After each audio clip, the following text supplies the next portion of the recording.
বলা হয় সব খাবার টাটকা খাওয়াই ভালো, কিন্তু আমাদের কর্মব্যস্ত জীবনে সময় বাঁচানোর জন্য খাবার ফ্রিজে রেখে গরম করে খাওয়ার অভ্যাস অনেকেরই আছে। এতে খাবার ও সময় অপচয় হয় না ঠিকই, কিন্তু জানলে অবাক হবেন আমাদের খুব পরিচিত কিছু খাবার যেটি পুনরায় গরম করে খেলে তার কার্যকারিতা ও পুষ্টিগুণ হারায়, ফলে শরীরের মারাত্মক ক্ষতি হয়, এমনকি বিষক্রিয়া হতে পারে। চিকিৎসকের মতে যেসব খাবার পুনরায় গরম করে খাওয়ায় স্বাস্থ্য ঝুঁকি থাকে এমন 10টি খাবার যা কোনোভাবেই পুনরায় গরম করে খাওয়া উচিত নয়।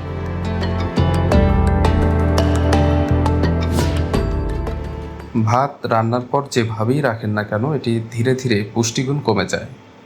চালে স্পোর্টস নামের এক ধরনের উপাদান থাকে যা ব্যাকটেরিয়া রূপান্তরিত হয় এবং রান্নার পরেও এই ব্যাকটেরিয়া নষ্ট হয় না।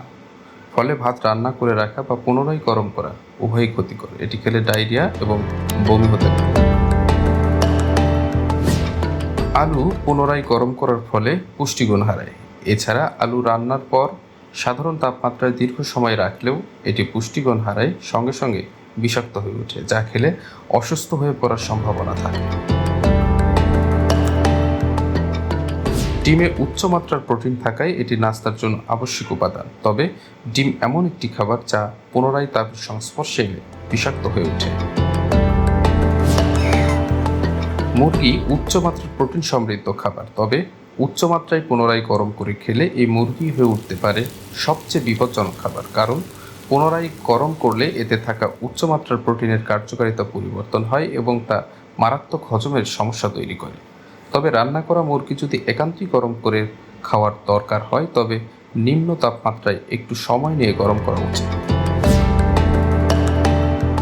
অন্যান্য সবুজ পাতাযুক্ত শাকসবজির মতোই পালং শাকেও উচ্চমাত্রার আয়রন ও নাইট্রেট থাকে, তবে পালং শাক পুনরায় গরম করলে এতে থাকা নাইট্রেট পুরোপুরি নাইট্রাইটে পরিণত হয়, যা খেলে দেহে ক্যান্সারের কোষ তৈরির সম্ভাবনা থাকে।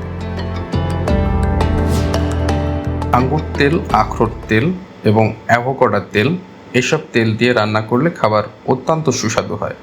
তবে বিপত্তি বাধে যখন আপনি এই খাবার পুনরায় গরম করে খাবেন, কারণ এসব তেল দিয়ে রান্না করা খাবার পুনরায় গরম করলে খাবারে বিশ্রী গন্ধের সৃষ্টি হয় এবং এই খাবার পেটের পীড়ার অন্যতম কারণ হতে পারে। শালগম সাধারণত স্যুপ বানানোর জন্য বেশি ব্যবহার করা হয়, তবে উচ্চমাত্রার নাইট্রেট সমৃদ্ধ শালগম রান্নার পর পুনরায় গরম করা হলে বিষাক্ত হতে পারে।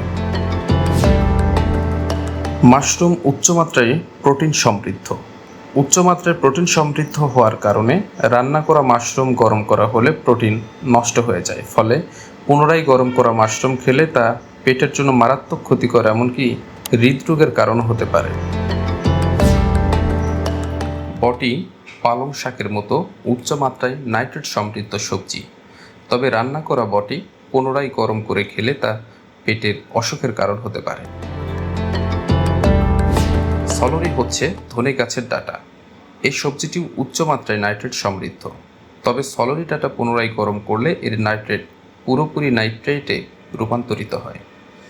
শরীরে বেশি মাত্রায় নাইট্রেট প্রবেশ করলে তা মেথোমোগ্লোবিনিয়ামিয়ার ঝুঁকি তৈরি করে। এটি এমন একটি পর্যায় যেখানে রক্তে হিমোগ্লোবিন ও আয়রনের সঙ্গে মিলিত হয়ে জীবন্ত কোষে অক্সিজেন বহনে বাধা দেয়। এতে শারীরিক জটিলতা থেকে শুরু করে মৃত্যুও ঘটতে পারে।